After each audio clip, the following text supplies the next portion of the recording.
thème est en soi révélateur. On ne parle jamais de confiance. La confiance, elle existe, elle caractérise une situation. C'est un peu comme la santé. On est en bonne santé et on ne commence à parler de la santé que quand pointe la maladie. De telle sorte que, quand on parle de confiance, c'est que quelque part, la défiance s'est fait jour. Et c'est donc de cela que nous parlons. Mais défiance à l'égard de qui? À l'égard de quoi? Défiance à l'égard de la justice?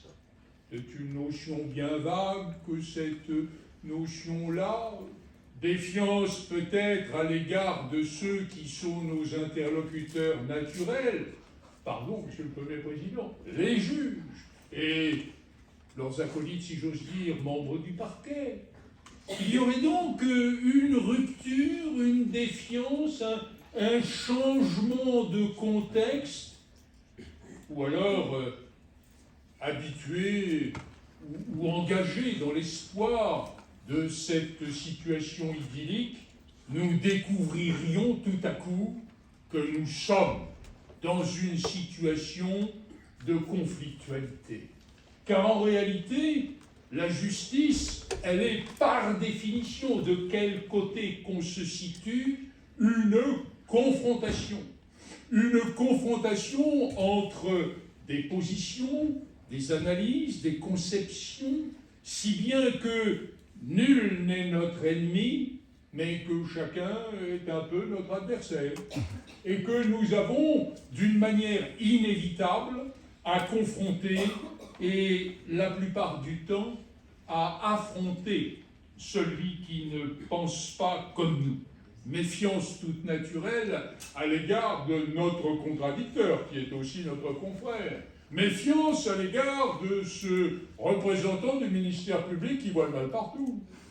Méfiance aussi à l'égard du juge, qui a l'air si attentif, l'est-il seulement, qui a l'air si soucieux de trouver la bonne solution. Admettons, car je crois que c'est vrai, que la plupart du temps ce soit exact.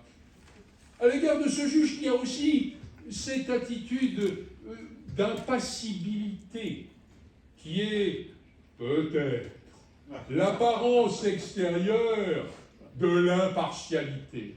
Et nous nous posons la question, il faut que vous le sachiez, Monsieur le Premier Président, nous nous posons la question en vous regardant à l'audience avec cette faculté de tout entendre sans rien manifester. Nous nous disons, à quoi pense-t-il donc? En aura-t-il bientôt fini, cet histrion qui raconte n'importe quoi? Vais-je encore, avec cette plaidoirie qui ne cesse de tourner en rond, devoir faire des courses chez l'épicier arabe où tout est plus cher? À quelle heure va donc se terminer l'audience? Et nous avons ainsi une sorte de méfiance généralisée. Ne nous en plaignons pas. Elle est inscrite dans la nature des choses. Elle fait partie de cette atmosphère générale. Et elle ne deviendrait un souci légitime, presque l'esquisse d'une angoisse, que s'il y avait une sorte de démesure dans le soupçon que nous portons sur l'autre, quel qu'il soit, dans la salle d'audience. Et puis, il faut bien le dire, reconnaissons-le, lorsque nous comparaissons aux côtés de notre client en matière pénale, nous ne sommes pas toujours du bon côté du manche. Il y a un certain nombre de cas où le dossier est ce qu'il est, c'est-à-dire que nous arrivons, c'est le système français, dans une situation qui est rarement vierge. Il y a cette instruction aussi pesante, cette sorte de condamnation préalable qu'on appelle une ordonnance de renvoi ou une ordonnance de mise en accusation, ce machin qui finalement nous laisse à penser que le débat qui va s'ouvrir sur ce fondement a déjà trouvé sa conclusion et qu'au fond, nous sommes là dans une sorte d'attitude décorative pour faire comme si les choses n'étaient pas déjà réglées d'avance. Et je comprends qu'alors un mélange de méfiance et de désespoir puisse en quelque sorte nous envahir. Mais quand on voit ce que sont nos dossiers, peut-on véritablement tenir rigueur aux magistrats de considérer qu'au fond, la culpabilité est la règle et l'innocence l'exception? Car en réalité, la proportion de cas où l'innocence serait-elle réelle ou simplement possible est tout de même une proportion assez limitée. Et que ces considérations de préalable que j'évoquais à l'instant sur la citation directe très développée ou l'ordonnance saisissant la juridiction de fond, ces éléments-là ne sont pas fantasmés. Ils peuvent être parfois susceptibles de contradiction, ils peuvent être parfois susceptibles d'une analyse, notamment juridique, mais au fond, et c'est là qu'il y a une sorte de boulet attaché au pied de l'avocat, avant qu'il ne soit attaché au pied de son client, qui est le fait que la culpabilité est une sorte de probabilité la plus forte dans le cadre du dossier pénal. Au fond, tout se passe comme si l'innocence était une sorte d'accident. Et quelque part, ça n'est pas complètement faux. Car comment? Il y aurait un innocent qui aurait été considéré par un juge d'instruction sous le couvert d'une chambre de l'instruction, et personne n'aurait rien vu à tout ça. Il y a une sorte de recherche un peu obsessionnelle de la culpabilité qui conduit la procédure judiciaire.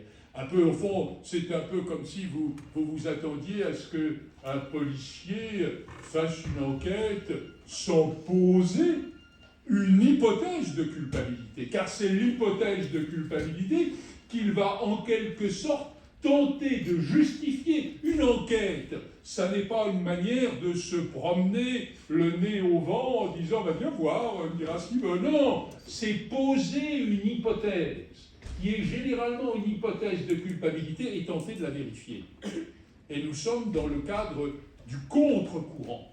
Nous sommes précisément dans cette situation où il faut tenter d'expliquer à un certain nombre de gens, car ils sont plusieurs, pas seulement à l'audience, mais dans l'amont des choses, que cette probabilité de culpabilité ne doit pas s'inscrire comme une banalité des jours. Il y a probablement dans les hôpitaux une habitude de la maladie. Il ne faudrait pas que par parallèle, il y ait une sorte d'habitude insurmontable de la culpabilité dans les palais de justice. Et puis, il n'y a pas que le principe de culpabilité, il y a aussi la régularité de la procédure. Alors la régularité de la procédure, c'est aussi un combat. Car au fond, le rôle du juge du fond n'est quand même pas d'avoir une poubelle à ses côtés et d'y glisser les dossiers qui lui sont transmis. Or, c'est ça que nous demandons généralement. De telle sorte qu'il y a celui qui veut détruire le dossier, l'avocat de la défense, et celui qui veut le sauver. Ça, c'est souvent le juge. Et là, si l'on parle d'une impartialité objective tenant à la nature de la poursuite, c'est-à-dire au principe de culpabilité, je dirais, n'écoutez pas, Monsieur le Premier Président, je dirais qu'il y a une plus grande difficulté à admettre l'idée d'une complète innocence du juge sur le terrain de la régularité de la procédure.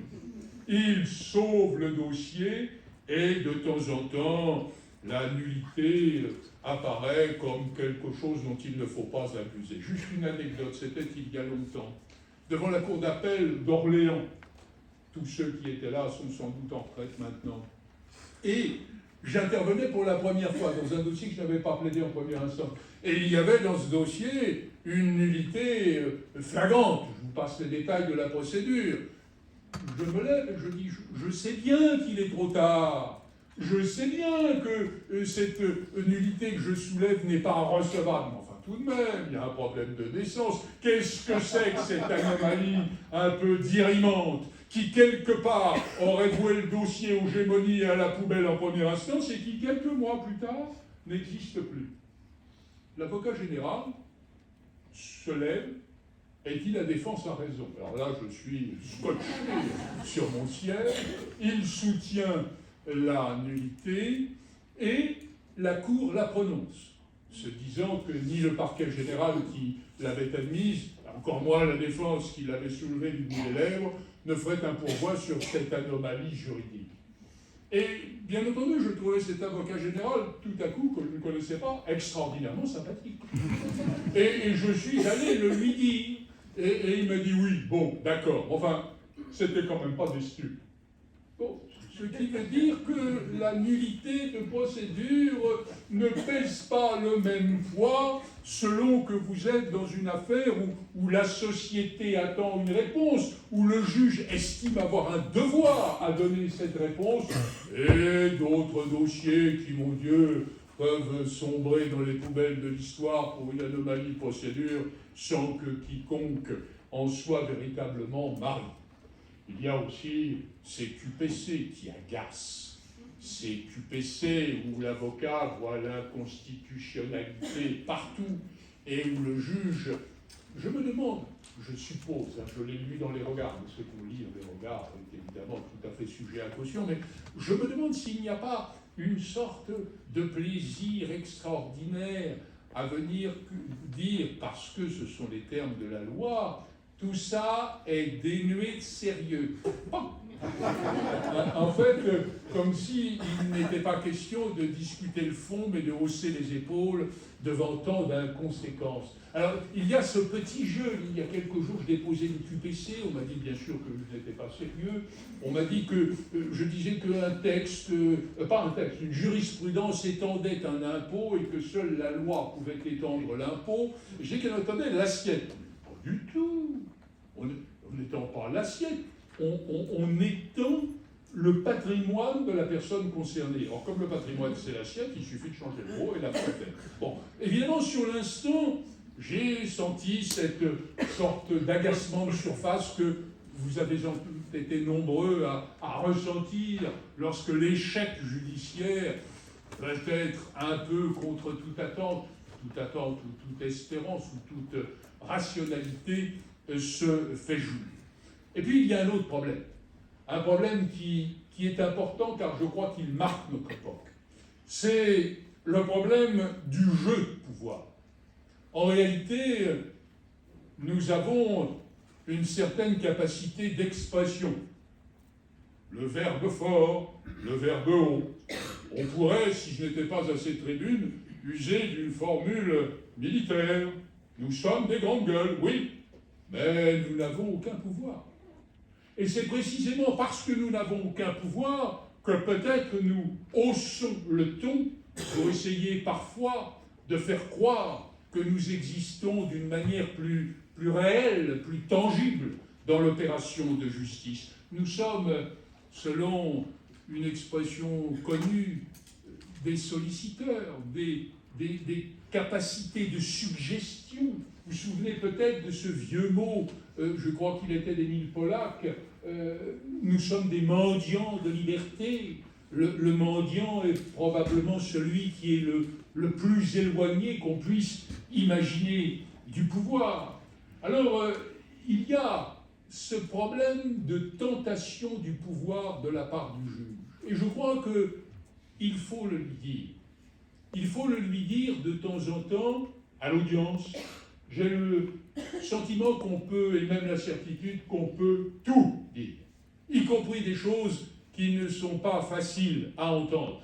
On ne peut peut-être pas les dire sous n'importe quelle forme, mais expliquer à des magistrats qu'une sollicitude prononcée à l'égard de ceux qui sont des carencés culturels de notre société, des laissés pour compte, des marginaux, c'est bien, mais qu'une sorte de haine avivée à l'égard de ceux qui ont un autre pouvoir, qui ne peuvent pas bénéficier de cette excuse de culture insuffisante et défaillante. Cette manière, en quelque sorte, de percevoir la dialectique judiciaire comme une sorte de bras de fer entre celui qui commande officiellement et celui qui va le condamner non moins officiellement. Là, il y a un sujet que nous pouvons évoquer auprès de nos amis magistrats en leur demandant, sans agressivité particulière, de réfléchir à ce sujet. Et aussi, il faut mesurer, inscrire dans un cadre de légitimité ce qui est un de nos rares privilèges, le procès public. Le magistrat est condamné au silence. Je passe, pour profits et pertes, parce que c'est pas grand-chose, les propos du procureur de la République quand une enquête est en cours. Le magistrat du siège ne parle pas. Et l'avocat parle, lui, souvent beaucoup. Et ainsi s'installe, nous le savons tous, une sorte de double voix. Ce qui se passe dans le prétoire et ce qui se passe devant les micros ou les caméras. Il y a souvent deux procès qui n'ont parfois pas grand-chose à voir l'un avec l'autre. Et là, je crois qu'il faut que nous ayons une sorte de nécessaire modération. Il y a comme un mensonge désagréable à faire valoir pour l'opinion publique une réalité du dossier qui ne correspond pas du tout à la vérité. Certes, nous avons ce privilège, nous avons cette possibilité unique et sans réponse de parler, sauf quand il y a un adversaire avocat qui essaie de rectifier le tir. Mais il y a là aussi un sujet qu'il faut tenter de maîtriser dans des conditions qui soient respectables et ne pas se laisser aller à cette affirmation mensongère qui fait parfois plaisir aux clients, qui croient qu'une fois de plus, il va tromper l'opinion. Mais je pense que dire ce qui n'est pas est quelque chose qui dévalorise, qui démonétise la parole de l'avocat à l'intérieur du prétoire, dès lors qu'on l'a entendu la veille à la télévision soutenir des contre-vérités. Alors devant tout ça, devant cette sorte de confrontation inévitable, et plus qu'inévitable, je le disais au début de mon propos, naturelle, que faut-il faire? Je crois qu'il faut surtout penser à se rencontrer, à se parler, à échanger. Ce qui est de moins en moins réel, c'est une banalité que de dire que porte de Clichy, pour parler à un magistrat, il faut vraiment avoir de la chance. Hein. Pour accéder à un bureau, c'est à peu près impossible. Alors les vieux comme moi connaissent bien les greffières. « Ah, c'est vous, maître Leblanc, je vous ouvre. » Ah oui, je ne sais pas quel sort on réserve à la malheureuse quand elle a ouvert la porte alors qu'on n'a pas de rendez-vous. Il y a aussi ce propos qu'on entend de plus en plus habituellement. « Monsieur Untel ne reçoit pas les avocats. » Bon, méfions-nous de la contamination. Il y a là quelque chose qui est tout à fait anormal. Il y a quelques jours, je vais dans la cour d'appel, chez vous, monsieur le Premier Président, et pour parler d'un problème quelconque, peu importe, j'en parle avec le conseiller qui est là, qui présidait l'audience précédente où mon affaire a été évoquée, donc qui connaissait parfaitement le sujet. Arrive la présidente qui dit, gentiment d'ailleurs, je la connais bien, elle n'est pas de celle qui nous rejette du tout, mais qui dit alors, pourquoi on parle de ça ici et pas à l'audience? Je dis, madame la présidente, je fais partie, moi, des ceux qui ont des vieilles habitudes, je viens parler avec les magistrats. Et là, l'avocat général que je n'avais pas vu dit, mais oui, mais bien sûr, il y a même un temps où il faisait des enfants. J'ai pas osé lui dire, je n'en attendais pas tant. Mais voyez-vous, c'était quand même une réalité, et je pense que c'est là quelque chose d'important. Au fond, le juge a de temps en temps un sentiment presque un complexe de supériorité morale. Et disons-le, il n'a pas toujours tout à fait tort. Il est le représentant de l'intérêt général. Il est le représentant de la notion de justice, de l'équité. Nous sommes toujours, d'une manière systématique, les représentants d'intérêts privés, qui ne sont pas toujours en contradiction d'ailleurs avec l'intérêt général, mais pour nous, c'est l'intérêt privé qui prime. Et à partir de là, il y a indiscutablement une sorte de difficile contact entre les deux, l'un disant « Oui, toi, tu as une brouette, moi, j'ai un carrosse ». En réalité, si l'on rapproche un peu les choses, dès lors que le dialogue, la dialectique, l'opposition des thèses dont je parlais au tout début constitue la justice, dès lors que le juge, ça arrive parfois, ne se persuade pas qu'il est d'une essence tellement supérieure qu'écouter un avocat ne pourrait que lui gâter l'esprit, il y a une vraie existence du débat judiciaire. Mais pour cela, il faut oublier les querelles d'ego. Il faut oublier l'importance que peut avoir un discours fallacieux, mais finalement acceptable pour le client. Nous ne sommes pas des mercenaires. Nous ne sommes pas des consciences ou des capacités de discours allouées qui diraient n'importe quoi à qui veut bien l'entendre. Nous avons une position qui ne sera respectable que si nous efforçons d'être absolument irréprochables. Alors vous vous dites, bien sûr, Samuel, c'est le vieux bâtonnier qui va nous faire le cours des principes essentiels de la profession. Mais oui, mes chers confrères, mais oui. Car si vous vous inscrivez, ne serait-ce qu'un instant, dans cette marginalité où la vérité finalement est accessoire et où l'opportunité prime tout, alors le regard du juge qui déjà vous soupçonnait au préalable cesse d'être un regard de considération et d'estime. Si au contraire, vous vous battez avec des instruments qui sont ceux de la loi, y compris d'ailleurs en le faisant parfois avec un peu d'autorité, ça ne dérange pas les juges, je ne les écoute pas toujours. De telle sorte que vous devenez un interlocuteur respectable dans la forme et respectable aussi par la référence morale, alors cette défiance dont nous nous plaignons qu'elle s'installe, ce caractère un peu difficile à vivre d'une confiance qui semble s'estomper pourrait peut-être renaître, et à défaut de faire des enfants, comme je vous le disais tout à l'heure, nous pourrions peut-être faire une bonne justice.